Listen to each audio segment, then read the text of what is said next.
네, 오늘 다니엘서를 강의하도록 하겠습니다. 다니엘서의 저자는 이 책 제목에서 알 수 있는 것처럼 다니엘입니다. 원 저자인 다니엘의 이야기를 후대에 편집했을 가능성도 있습니다. 그 가능성의 관점에서 보면 주전 2세기에 유대인의 제2차 마카베오 항쟁 당시에 이 다니엘의 이야기가 편집됐을 가능성이 있고요. 하지만 그럼에도 불구하고 그렇든 그렇지 않든 이 다니엘서의 내용은 다니엘이라고 하는 사람 역사적 실존을 우리가 믿고 또 그와 관련된 묵시 말씀이죠. 그리고 그가 보고 들은 환상과 계시에 기초합니다. 비유를 들자면 복음서에 기록된 예수님의 말씀이 사실이고 그분의 사역 이야기가 기적을 포함해서 모두 다 역사적 사실이지만 복음서의 저자가 후대에 그 예수님의 그 행적과 사건을 다 기록한 게 아니라 자기의 그 섬기는 교회 독자들의 필요에 맞춰서 더 자세히 묘사하기도 하고 조금 축소해서 묘사하기도 하고 어떤 사건은 빼기도 하고 넣기도 했죠. 말씀도 예수님의 강화 말씀도 마찬가지입니다. 자신의 그 섬기는 교회 독자에 맞게 편집 조수를 한 것처럼 이 다니엘이라고 하는 실존 인물의 이 본 환상과 계시와 묵시 그거를 후대에 편집했을 가능성이 있습니다. 연대는 주전 6세기로 봅니다. 이게 다니엘이 실존한 다니엘이 살았던 시기인데요. 좀 자세하게 표를 보면 그 여호야긴 제3년에라고 하는 다니엘서 1장 1절 말씀이 그렇게 시작하는데요. 여기 보면 유다 왕 여호야김이 다스린 지 3년이 되는 해에 바벨론 왕 느부갓네살이 예루살렘에 이르러 성을 에워쌌더니 했죠. 그래서 이때가 주전 605년으로 볼 수 있습니다. 그리고 다니엘서 10장 1절을 보면 바사 왕 그러니까 이제 바벨론은 바벨론은 멸망을 하고 바사 페르시아가 세워졌죠. 바사 왕 고레스 제3년에 한 일이 벨드사살이라 이름한 다니엘에게 나타났는데 그 일이 참되니 곧 큰 전쟁에 관한 것이라 다니엘이 그 일을 분명히 알았고 그 환상을 깨달으니라라고 합니다. 이때가 이제 주전 530년경으로 볼 수가 있습니다. 그래서 주전 605년부터 주전 530년까지는 한 75년 정도죠. 그러니까 다니엘이 굉장히 오랫동안 사역을 했습니다. 하나님의 종으로서도 사역을 했고 바벨론의 총리의 일을 하다가 또 바벨론을 멸망시키고 새롭게 세워진 페르시아의 또 그 고위 관리로 사역을 합니다. 그래서 굉장히 그 역사적 시기의 스펙트럼이 굉장히 넓죠. 다니엘서의 구조를 간단히 보면 1장부터 6장은 묵시입니다. 주로 다니엘과 세 친구의 무용담, 그들이 어떻게 이 바벨론이라고 하는 거대 제국, 또 페르시아라는 거대 제국 앞에서 자신들의 신앙을 포기하지 않고 그 신앙을 이어갔는가, 계승했는가, 무용담이 있고요. 이게 묵시에 관한 내용입니다. 1장부터 6장이. 그리고 7장부터 12장은 환상인데요. 그러니까 앞에 1장부터 6장에도 환상이 나오지만 그것은 느부갓네살이나 주로 왕들이 본 환상이나 꿈을 다니엘이 해석해 주는 내용이고 7장부터 12장은 다니엘이 직접 하나님으로부터 본 환상입니다. 그래서 그 환상이 그 묵시적 내용을 담고 있죠. 요한계시록처럼 어떤 비유와 어떤 그 여러 가지 그 환상을 보게 되는데 그것이 앞으로 있을 전쟁과 박해에 관한 내용입니다. 그래서 오늘은 이 다니엘서 1장부터 4장까지 묵시의 내용 중 4장을 다루도록 하겠습니다. 이 다니엘서 같은 책을 묵시문학이라고 하는데요. 요한계시록과 같은 책도 묵시문학이라고 합니다. 역사를 기록하고 미래를 예언함에도 불구하고 객관적인 어떤 그 사실을 나열하거나 어떤 그런 게 아니라 하나의 그 비유, 동물과 어떤 그 꿈이나 이런 것들로 해석돼야 되는 역사와 미래의 예언으로 기록된 것을 묵시문학이라고 하는데요. 그 묵시문학의 앞에서 본 것처럼 두 가지 내용으로 구성되어 있는데요. 환상은 히브리어로 하존인데 이렇게 눈으로 본 것, 비전이죠. 그리고 묵시는 귀로 들은 것. 근데 이 묵시라는 말이 히브리어로 보면 좀 더 정확합니다. 핫다바르. 따바르는 하나님께서 그 말씀하신 그 하나님의 말씀을 의미합니다. 그래서 눈으로 본 환상과 귀로 들은 묵시, 그러니까 그 환상에 대한 해석이 이 묵시 문학의 주된 내용입니다. 이 다니엘서의 서론을 많이 다룰 수 있지만 또 각 장에서 세부적으로 보도록 하고 이 정도로 서론을 봅니다. 1장 1절을 보면요. 유다 왕 여호야김이 다스린 지 3년이 되는 해에 바벨론 왕 느부갓네살이 예루살렘에 이르러 성을 에워쌌더니라고 합니다. 자, 성을 에워쌌더니라고 하는 이 내용을 보면 이제 신정 국가의 멸망의 시기가 가까웠는 것을 볼 수 있습니다. 다윗 왕의 아들이 솔로몬이었고 솔로몬 때 이스라엘이 절정기를 누리다가 솔로몬의 아들 르호보암 때 나라가 둘로 나눠졌죠. 그래서 성전 건축의 책임자였던 그 여로보암이 11지파와 함께 북이스라엘을 세우고 솔로몬의 아들 르호보암은 유다 지파만을 중심으로 해서 남유다를 이룹니다. 그러나 두 나라가 결국 우상을 숭배하고 불의를 행하다가 북이스라엘이 먼저 멸망을 합니다. 어디에 의해서 멸망합니까? 수르에 의해서 주전 722년에 망하죠. 그리고 여호야김이 이제 통치하는 이 시기가 제3년이라고 나와 있는데요. 이때가 주전 605년, 6년입니다. 근데 이제 남유다도 망하는데요. 남유다가 망하는 때가 바벨론에 의해서 망하죠. 그때가 주전 585년 또는 586년 정도 됩니다. 그러니까 남유다가 멸망하기 전에 몇 년 정도 남았습니까? 한 20년 정도 남아 있습니다. 근데 이제 우리가 흔히 생각하기를 남유다가 한 번에 망한 걸로 생각할 수도 있는데 그렇지 않습니다. 포로에서 돌아오는 것도 1차, 2차, 3차였던 것처럼 이 남유다가 멸망하는 과정도 1차 포로로 끌려 2차 포로로 끌려가 이렇게 끌려가는 시기들이 있습니다. 그러니까 여기 1장 1절 다시 보면 유다 왕 여호야김이 다스린 제3년이라고 했는데 이 시기에 이미 그 누구죠? 다니엘은 그 바벨론의 포로로 끌려가 있는 거예요. 그러니까 나라가 완전히 멸망하지는 않았지만 이미 그 어떤 귀족층, 엘리트층이 포로로 끌려간 이미 상태에 있는 거죠. 그래서 완전히 멸망하는 주전 585년으로부터 20년 전에 여호야김이 아직 통치하고 있는 때, 3년째 다스리고 있던 그때에 일어난 일로 지금 다니엘서 1장 1절이 시작이 됩니다. 바벨론 포로에 대해서 조금 더 자세히 보면 1차 때 주전 605년에 1차 포로로 끌려가고요. 2차는 주전 597년, 그리고 3차는 주전 586년에 이렇게 완전히 나라가 멸망하고 다 나머지가 불타고 남은 사람들이 포로로 끌려가게 됩니다. 그러면 이렇게 아직 나라가 멸망하지는 않았지만 포로로 끌려가고 예루살렘 성이 그 하나님의 도성이 적국의 이방인의 군인들에 의해서 에워싸게 된 것은 하나님이 패배하신 건가라는 질문을 하게 됩니다.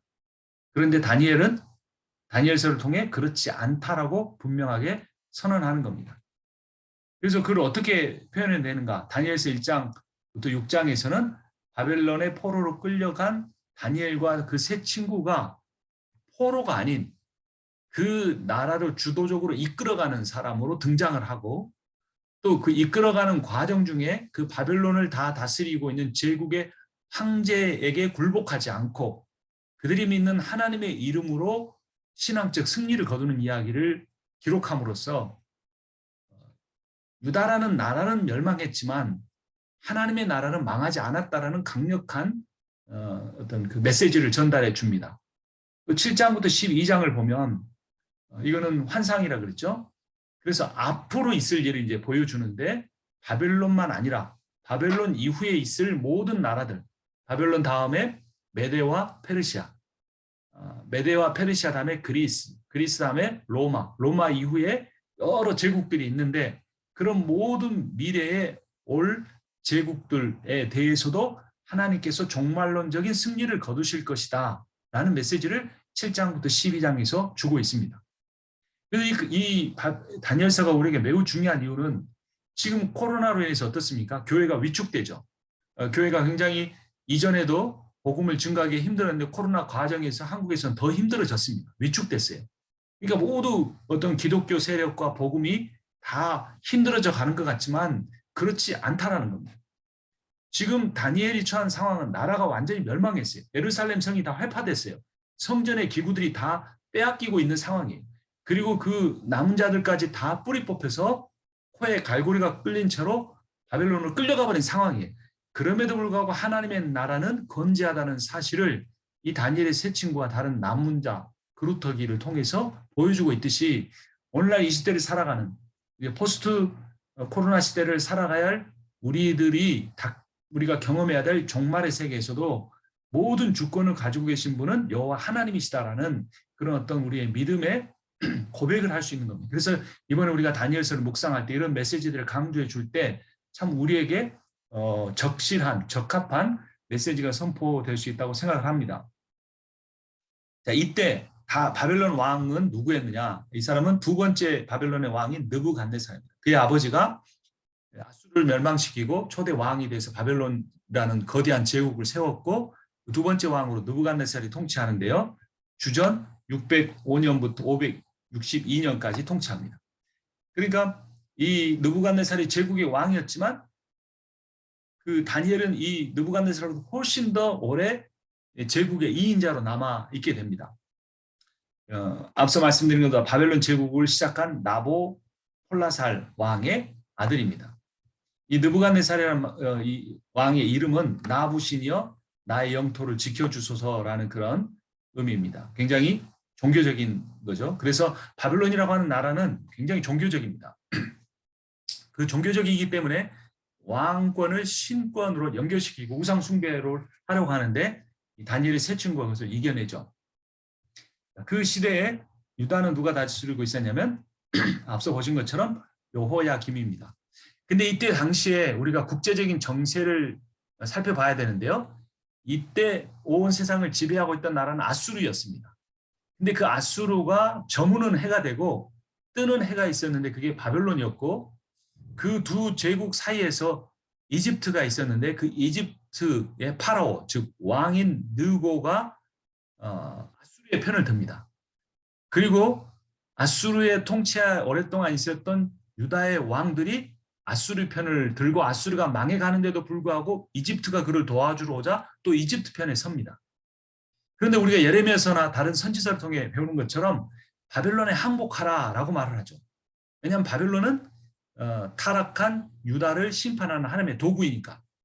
바벨론에게 항복하라는 의미는 아수르 편에 서지 말아라, 이집트 편에 서지 말아라는 그런 메시지였습니다. 그런데 이 유다의 왕 여호야김은 그 선지자들의 명령을 선포를 무시하죠. 그리고 이제까지 쭉 섬겨왔던 이집트 파라오 느고 편에 섰고 그에 의해서 왕으로 옹립이 된 사람입니다.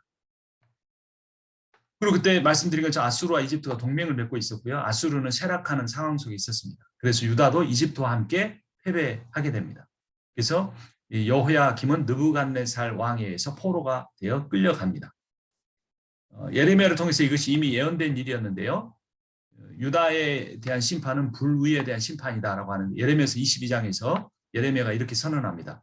불의로 그 집을 세우며 부정하게 그 다락방을 지으며 자기의 이웃을 고용하고 그의 품삯을 주지 않는 자에게 화 있을진저. 그가 이르기를 내가 나를 위하여 큰 집과 넓은 다락방을 지리라 하고 자기를 위하여 창문을 만들고 그것에 백향목으로 입히고 붉은 옷으로 칠하도다.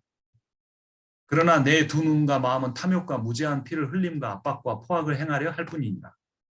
그러므로 여호와께서 유다의 왕 요시야의 아들 여호야김에 대하여 이와 같이 말씀하시니라. 우리가 그를 위하여 슬프다 내 형제여 슬프다라고 말을 이어갑니다. 이미 예언된 일이었고 여호야김은 하나님의 명령을 어기고 바벨론에 항복하지 않고 아수르와 이집트 편에 싸우다가 비참하게 포로가 되어 끌려가죠. 그럼 이 여호야김이 행한 그 불의가 뭐냐면 그는 왕궁 건설을 했고 그것을 위해서 노동력을 착취했습니다. 백성들이 육체적으로 경제적으로 이루 감당할 수 없는 고통을 겪었죠. 또 백성들을 압제하고 탄압했습니다. 정신적인 고통이 그에게 있었습니다. 잠언 14장 31절에 이런 말씀이 있습니다. 사람을 학대하는 자는 그를 지으신 이를 멸시하는 자요. 궁핍한 사람을 불쌍히 여기는 자는 주를 공경하는 자니라. 이 말씀이요, 과연 교회에서 얼마나 선포될 수 있을까요? 연약한 자를 학대하는 게 창조자 하나님을 멸시하는 거라는 겁니다. 근데 오늘날 이 시대는 큰 기업을 이루는 사람이 돈을 많이 벌고 헌금을 하고 후원금을 내면 그가 그 기업을 어떻게 운영하는지와 상관없이 그를 하나님의 사람은 지켜 세웁니다. 그리고 하나님을 예배 드리게 합니다. 그러나 그가 사회에서 한 그 일이 그가 교회 안에서 하는 예배 행위를 위선적으로 만들고 그가 예배하는 대상이신 하나님을 멸시하는 행위를 한다는 겁니다. 반대로 궁핍한 사람을 불쌍히 여기는 자는 주를 공경하는 자다라고 잠언이 말합니다. 잠언은 지혜의 책이죠. 그래서 오늘날 우리 교회가 어떻게 해야 되는가를 분명히 알 수 있습니다. 궁핍한 사람을 불쌍히 여김으로써 주를 공경하는 하나님 나라의 손과 발, 공동체가 되어야 하겠죠. 적용점을 보면 사회적으로 가장 약한 계층을 괴롭게 하면 나라가 망한다는 겁니다. 그 나라 안에 속한 교회는 말할 것도 없죠. 또 건물의 기반이 된 지하실이나 최하층을 부실하게 하면 건물이 무너져 꼭대기층의 펜트하우스까지 다 무너지는 것이 건축의 이론이고 물리학의 법칙입니다. 그래서 최상위층의 가진 자들이 끝없는 탐욕을 채우기 위해 경쟁하면 중산층과 극빈층을 착취하게 되고 빈익빈 부익부가 심해져 나라도 망하게 된다는 겁니다. 저는 호주는 잘 모르지만 한국과 미국은 그렇게 돼가는 것 같아요. 지금 미국이 금리를 올리면요, 가장 큰 타격을 받는 나라들이 있습니다. 개발도상국, 후진국들이. 그 나라는 미국이 돈을 많이 빌려줬기 때문에 그 돈을 가지고 경제 개발을 하고 있는데 미국이 금리를 올리면 두 가지 현상이 일어나는데요. 하나는 미국 달러가 후진국에서 미국으로 다 들어갑니다. 그리고 미국에 갚아야 할 빚이 늘어납니다. 한국의 과거의 IMF가 그거였죠. 이전에는 한국 기업들과 한국 국민들이 소유했지만 이런 경제적인 상황을 지나면서 한국의 좋은 기업들이 미국에 넘어가고 한국의 많은 땅들이 미국 사람들이 소유하게 됐죠. 지금도 미국에 캐시가 있는 사람들은 금리가 더 올라가면 그러한 한국이나 다른 나라에 가서 건물을 살 준비를 하고 있습니다. 그런데 잠언이나 다니엘서나 예레미야서는 그것이 하나님을 경멸하는 일이다, 멸시하는 일이다라고 말합니다. 자, 그래서 결국 상황이 어떻게 됩니까? 예루살렘에 이르러 성을 에워쌌습니다. 아직 성이 함락되지 않고 공격을 당하는 상태인데요. 그래서 이 상황은 남유다가 망하고 이 예루살렘이 정복당하는 이런 상황은 하나님이 허락하신 일이었다라고 다니엘서 1장 1절을 예레미야서와 연결시켜 볼 때 우리가 해석할 수 있습니다. 좀 더 구체적으로 어떤 일이 일어나는지 보겠는데요. 그래서 유다 왕 여호야김과 하나님의 전 그릇 얼마를 그의 손에 넘기심에 그가 그것을 가지고 신할 땅 자기 신들의 신전에 가져다가 그 신들의 보물창고에 두었더라. 이건 그냥 성전 기물을 몇 가지 빼앗겠다라고 생각할 수도 있는데 굉장히 중요한 신학적 의미를 담고 있습니다. 전쟁의 전리품을 가져가는 것은 전쟁의 일반적인 내용이죠. 근데 중요한 것은 이것이 하나님의 전의 그릇이었다는 겁니다. 고대 근동의 전쟁과는 신들의 전쟁이었습니다. 그러니까 바벨론 왕과 유다 왕이 싸우는 것이 아니라 바벨론 왕이 섬기는 바벨론의 신 마루둑과 유다가 섬기는 유다의 신 여호와의 전쟁이었던 겁니다. 그러니까 유다가 졌다는 것은 바벨론이 승리했다는 것은 여호와가 지고 마루둑이 이겼다는 의미로 온 세상 사람들에게 알려지는 겁니다. 그래서 바벨론의 왕은 자신들이 섬기는 마루둑이 이 여호와를 이겼다는 그 승리의 전리품으로서 무언가를 가져가야 되는데 우리가 아는 것처럼 이스라엘의 종교는 어떤 그 신상도 형상도 만들어서는 안 됐죠. 그래서 하나님의 형상이 없어요. 그래서 하나님의 형상을 가져가는 대신에 하나님의 전의 그릇 얼마를 가져간 겁니다. 이런 신들의 전쟁 이야기가 사무엘상 4장에 나오는데요. 4장 3절에 보면 백성이 진영으로 돌아오면 이스라엘 장로들이 이르되 여호와께서 어찌하여 우리에게 블레셋 사람들 앞에서 패하게 하셨는고 여호와의 언약궤를 실로에서 우리에게로 가져다가 우리 중에 있게 하여 그것으로 우리를 우리 원수들의 손에서 구원하게 하자 하니. 홈리와 비나스가 하나님을 신뢰하지 않는 사람이었습니다. 성전에서 하나님 앞에 제사 드리기 전에 좋은 걸 먼저 취해서 마음대로 먹었습니다. 그 성막이죠. 성막에서 수종드는 여인들과 동침하기까지 했습니다. 하나님을 멸시하는 자들이었습니다. 근데 그들이 블레셋과 전쟁에서 패하자 그때서야 무슨 말을 합니까? 여호와께서 자기들을 패하게 하셨다 이런 말을 합니다.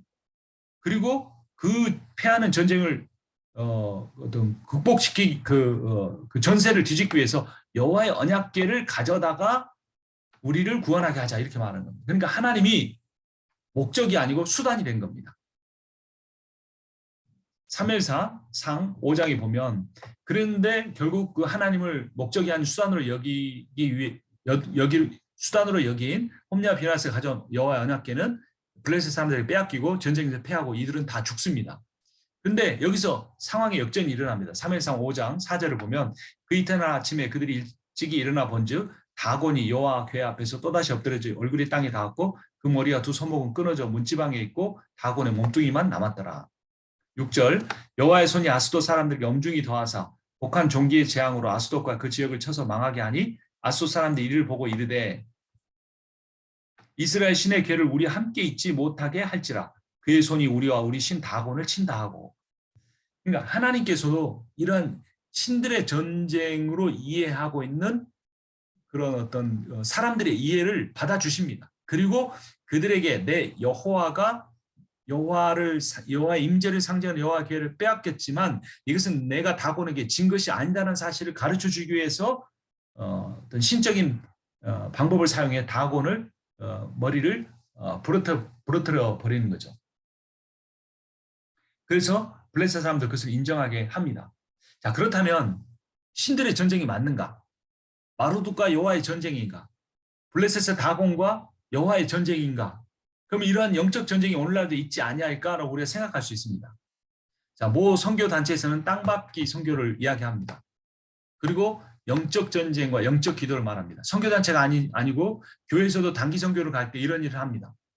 한국에서 강남의 모 사찰에 모 선교단체 훈련생들이 훈련 기간 중에 그 사찰을 돌다가 잡혔습니다. 찬송을 부르며 돌다가 스님에게 붙잡혔어요. 그 이유가 뭐냐? 이렇게 찬송하고 돌아서 이 불교 사찰이 망하게 해달라고 기도했다는 겁니다. 결국 사과문을 발표했죠.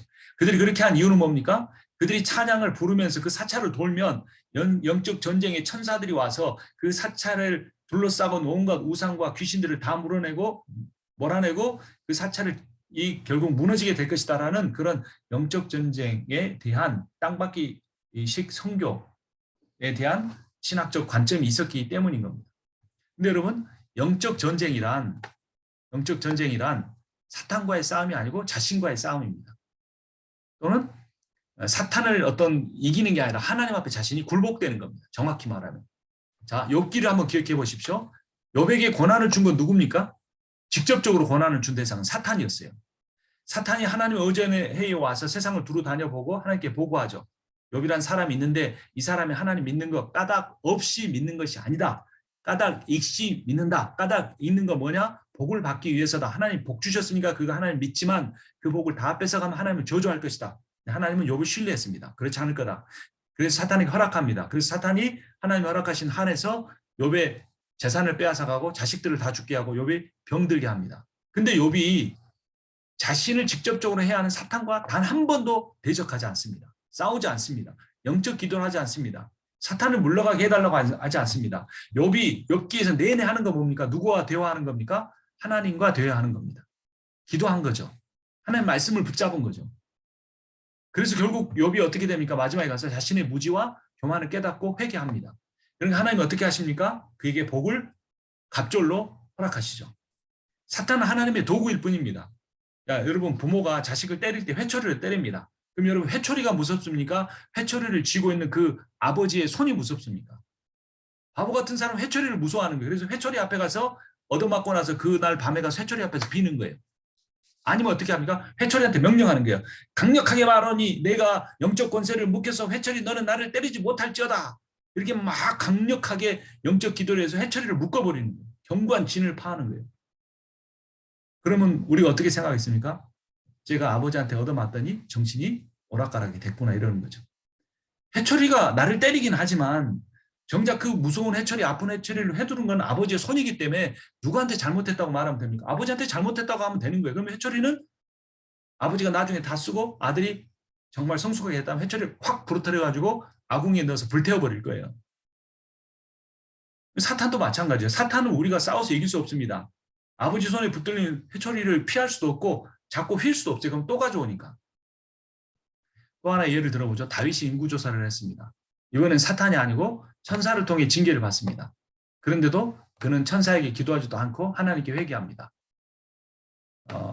제가 장을 못 적었는데 그냥 읽겠습니다. 16절 천사가 예루살렘을 향하여 그의 손을 들어 멸하라 하더니 여호와께서 이 재앙 내리심을 뉘우치사 백성을 멸하는 천사에게 이르되 족하다 이제는 내 손을 거두라 하시니 여호와의 사자가 여부수 사람 아라우나의 타작마당 곁에 있는지라. 17절 다윗이 백성을 치는 천사를 보고 보았어요. 직접 봤어요. 근데도 여호와께 아뢰어 이르되 나는 범죄하였고 악을 행하였거니와 이 양무리는 무엇을 행하였나이까 청하건대 주의 손으로 나와 내 아버지의 집을 취소서 하니라. 천사나 사탄이나 마귀가 물러가게 막 어떤 영적인 파워를 행한 게 아니라 하나님 앞에 엎드리는 겁니다. 자, 마귀가 우는 사자처럼 삼킬자를 찾는다. 어떤 분이 제가 이 강의를 했더니 그 대목 그 에베소서 말씀을 베드로전서 말씀을 하면서 우는 사자 마귀가 이렇게 하지 않느냐 영적 대결이 있지 않느냐 이래요. 성경을 대충 읽으니까 그러는 거예요. 자, 본문을 보죠. 베드로전서 5장을 봅니다. 6장 6절 그러므로 하나님의 능하신 손 안에서 겸손하라. 때가 되면 너희를 높이시리라. 너희 염려를 다 주께 맡기라. 이는 그가 너희를 돌보심이라. 8절에 나옵니다. 근신하라 깨어라. 여기 너희 대적 마귀가 우는 사자와 같이 삼킬 자를 찾나니. 여기 분명히 있어요. 그 얼마나 무섭습니까? 마귀가 돌아다니는데 뭐처럼 돌아다녀요? 우는 사자처럼. 사자가 짐승 앞에서 어르릉 그러면요. 그 보통 동물이 오금이 저려서 도망도 못 가요. 우리도 그렇게 마귀 앞에 오금이 저려 있느냐? 그게 아니에요. 마귀가 우는 사자처럼 삼킬 자를 다 찾는다고 하고 여기 보면 너희는 믿음을 굳게 하여 그를 대적하라 했죠.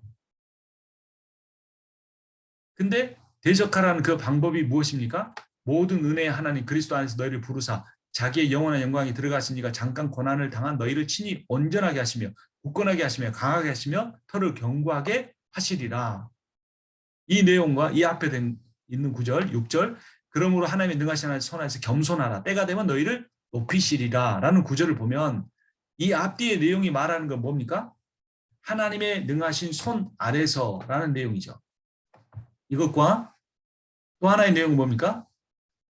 은혜의 하나님 곧 그리스도 예수 그리스도 안에서라는 표현이 나옵니다.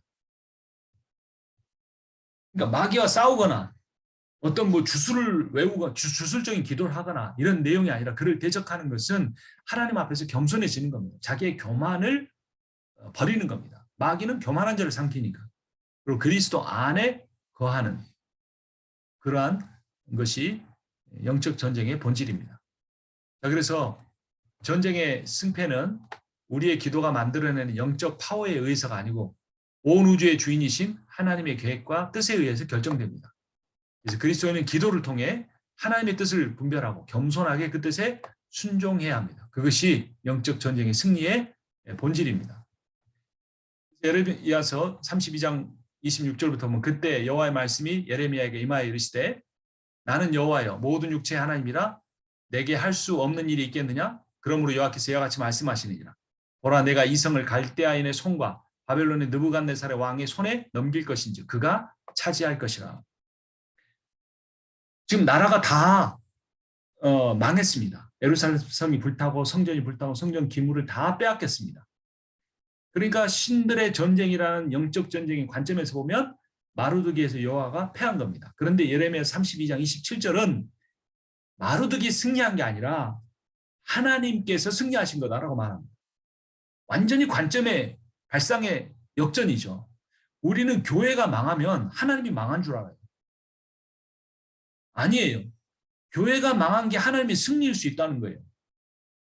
교회 한두 개 교회가 아니고 이거는 하나님이 택한 백성 이스라엘이라는 존재가 역사에서 완전히 사라져버렸어요.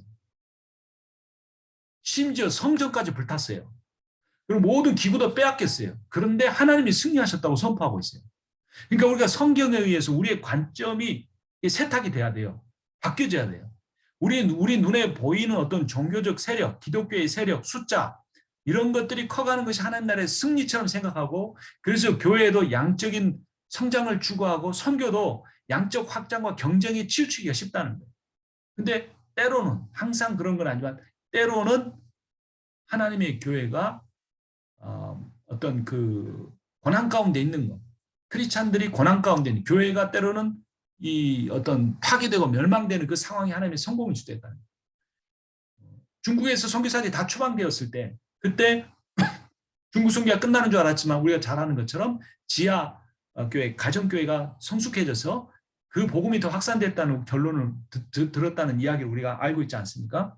그래서 우리가 이런 코로나 시대를 지나면서도 우리가 두려워할 것은 하나님의 우리를 향한 심판이지 어떤 그 기독교의 숫자나 믿는 그 어떤 교인 수가 줄어드는 것이 이어서는 안 될 것입니다. 이 일들은 모두 다 하나님이 주관하신다는 걸 알 수 있어야 하는 것입니다. 그래서 이 승리는 여기서 말하는 하나님이 하신 승리는 1장부터 6장은 땅에서의 승리이고 7장부터 12장은 하늘에서의 승리입니다. 땅에서의 승리는 묵시, 핫다바르, 말씀을 통해 이루어지고 7장부터 12장의 하늘의 승리는 핫존이라고 하는 그 환상을 통해 주어집니다. 그래서 하나님의 통치 아래 있는 우주로서 땅과 하늘, 이 하나님 나라의 관점에서 우리가 이제 세상을 이제 보아야 하는 거죠.